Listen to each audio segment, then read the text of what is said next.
On this episode of the QC Step podcast, we're talking about employment goals. We will talk about why it's a good idea to set employment goals, what your goals should be, the things that you can do to accomplish these goals, and what you should do if you experience a setback with your goals. We'll also answer a student question about cash registers. We'll cover these topics and more on this episode. It's the week of August 31st through September 4th, and this is the QC Step podcast.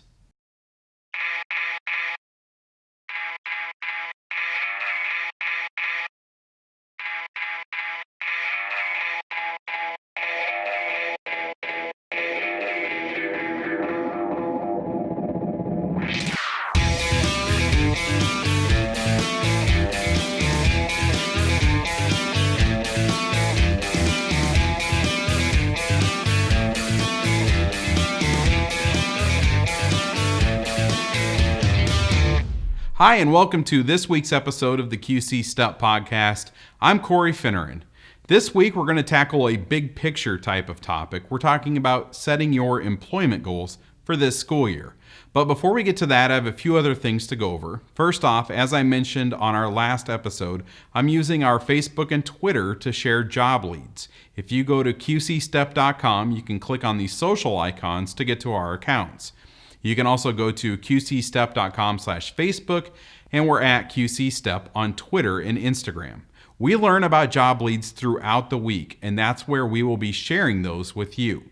If you want to make sure that you don't miss any job leads on Facebook, then go to our page, hover over this button that shows that you've liked the page, and you'll see where you can get notifications. Click on that, and then you'll receive notifications when we post to our Facebook page. And by doing that, you won't miss any job leads. On last week's episode, I asked for you to send in your employment questions, and we'll go over one here before we get into the main topic of this episode. A student from Mercer County High School asks, "Do cash registers do math for change by themselves?" That's a great question, and thanks for sending that in. Most cash registers do tell you exactly how much change to give, but some don't.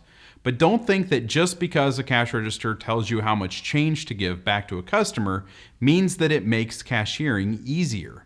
Cash registers that tell you how much change to give back and cash registers that actually dispense the change themselves, those often have a lot more functions which can make cashiering fairly complicated. Making change is probably not the most complicated aspect of cashiering. Nowadays, cashiers need to know how to run credit cards, how to run debit cards, how to do checks, gift cards, in-store credits. Sometimes people pay part of their bill in cash and part with a card. In grocery stores, there's link cards and WIC orders. In fast food, you basically construct the entire order through the cash register. So cashiering isn't easy, and it's possible that the basic cash registers that don't tell you how much change to give back, those could be the easiest. I don't tell you about how complicated cashiering could be to scare you off from wanting to be a cashier. If cashiering interests you and you would like to try it and practice, our program has a cash register, and Carrie or Gary can bring it to your school and help you determine whether or not applying for cashiering jobs is a good idea for you right now. Some of you may have had vocational evaluations with Bernice Reveal, and if you look at that report, it should give you an idea of whether or not cashiering is a realistic short-term goal.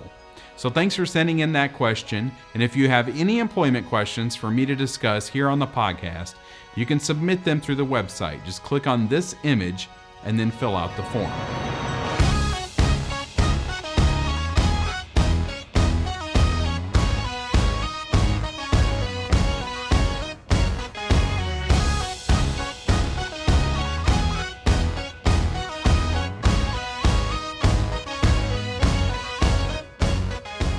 I'm going to talk with you today about goals, specifically employment goals. The beginning of the school year is a great time to set some employment goals. And maybe right now you're thinking, I won't be looking for a job this school year, so I don't need to set a goal. Maybe you're not 16 yet. Maybe you're focusing on school, or maybe you're involved in a lot of extracurricular activities, and those things keep you from working. Even if you're not looking for a job right now, you can set employment goals, goals that involve things that will help you when you're ready to look for a job. And I'll give you some examples of those types of goals here in a few minutes. So you might be wondering, why is it a good idea to set employment goals? First off, goals move you forward. Nobody sets goals behind you or beside where you are right now. You set goals ahead of you. Everyone has a lot ahead of them, a lot of life ahead of them. But when you're in high school, the next few years are crucial in developing the type of person that you're going to become. By setting goals and being strategic about your future, you will be organized and you will find it easier to become the person that you want to be. Goals also give you self-confidence. Because you know what you want to accomplish, you know what it takes to get there, and with that comes a sense of confidence. Setting your goals is a great way to take charge of your life and your situations. The more confident you are in what you want, the more confident you will be in selling yourself and the things that make that goal attainable in an interview. I'm sure many of you have gone into a situation, maybe a test in school, when you weren't real sure of yourself. It's not a good feeling. And then you've probably gone into situations where you're very confident. You know what it takes to be successful, and you're ready to deliver. Confidence in a job interview really can mean the difference between getting that job and not getting the job. Confidence has a big effect on body language, and good body language is very important in a job interview. Another reason it's a good idea to set employment goals, or really any type of goals in life, is that when you accomplish a goal, you have a sense of success. Accomplishing something that you set out to do is a good feeling. And let's jump back to self-confidence for a second. If simply having goals and having something that you're working towards gives you self-confidence, then accomplishing those goals really gives you the self-confidence, and you take that into other goals that you've set, whether it's employment or otherwise. You've just demonstrated to yourself that you can accomplish what you set out to do. Another reason it's a good idea to set employment goals is that goals help you break down things that seem impossible. Maybe you have a big goal, say getting a job, or even getting a job with a specific business. That's your big goal. But setting smaller goals might help you reach that ultimate goal. So maybe set a goal of getting organized with your master application by a certain date. Set a goal for completing the application and turning it in by a certain date. Set a goal for an in-person or over-the-phone contact with the hiring manager by a certain date. We've already talked about the self-confidence that comes with goal setting. Setting smaller goals that lead up to the larger goal, those help you experience some success and help you build up some confidence. If your goal is to get a job, I would suggest setting some smaller goals that will help you accomplish your ultimate goal. So now that we've established that you should have employment goals, let's consider what your goals should be. For most of you, your employment goal should be to get a job. If you're over 16, your goal should be to get a job and earn a paycheck. But if you're not quite ready for that, if those hard and soft skills that we talked about last week aren't quite developed yet, you might have some in-between goals. Maybe your big goal is to get a job, but there's some smaller goals to have between now and then. The same thing may be true if you're under 16. And these types of goals would be things like to gain work experience. You might accomplish this goal by volunteering or participating in a skills building training site through the STEP program, either in your school or out in the community.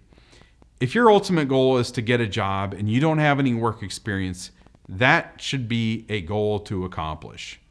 Remember that we've talked about confidence. Having some work experience to put on an application will make you more confident. Another goal that you could have is to get organized with your job search. As I mentioned before, one of your goals could be to fill out a master application. If you're not sure what a master application is, I'll be covering that topic soon here on the QC Step podcast. It's basically an application that you fill out, but you don't turn in. Instead, you use it to fill out real job applications. So you can copy information over from your master application to the real applications.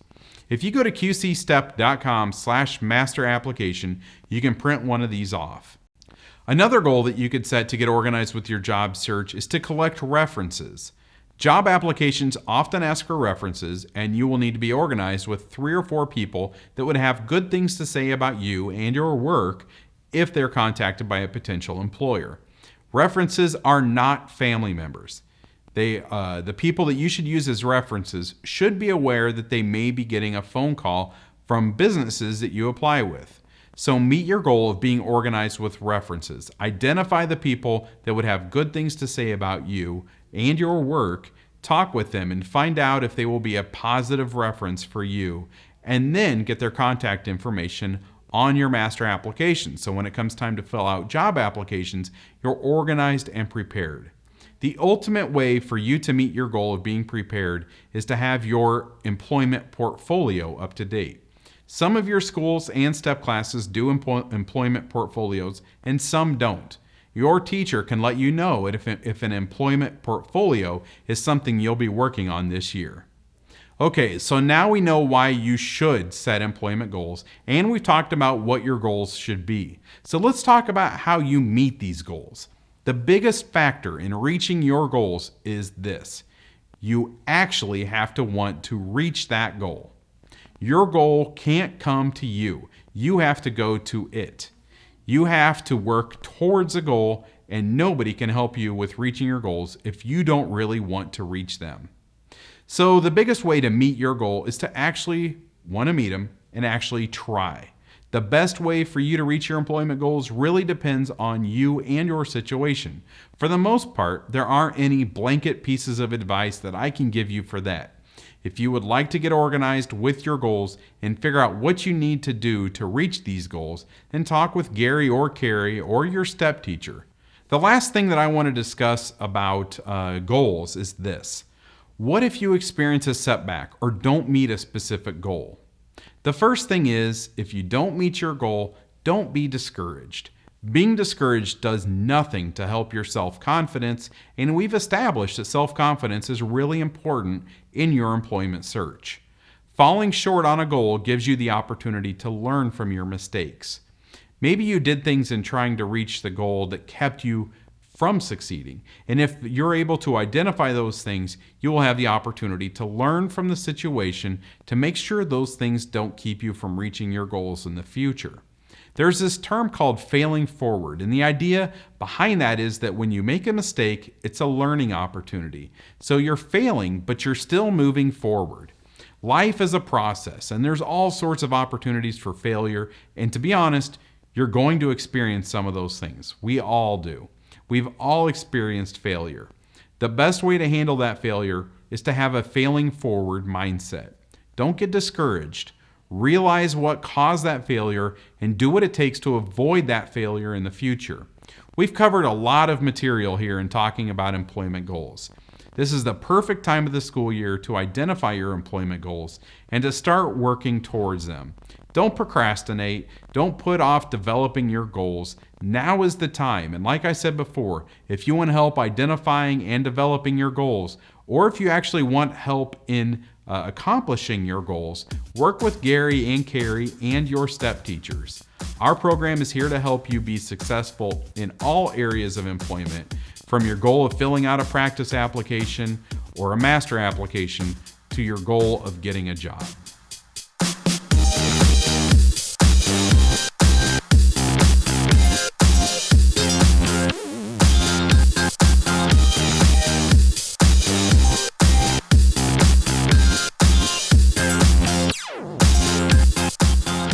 Don't forget to connect with QC STEP on Facebook, Twitter, and Instagram. I post employment tips on there, and I'm using Facebook and Twitter for job leads. There's quite a few businesses hiring right now. This is one of the busier hiring times of the year, and things will slow down. So take advantage of the job leads, and if you would like Gary or Carrie to help you fill out an application, contact them through your STEP teacher or contact them through our Facebook and Twitter, or you can email info@qcstep.com. Thanks for watching and listening to this episode, and I will be back next week with another episode of the QC Step Podcast.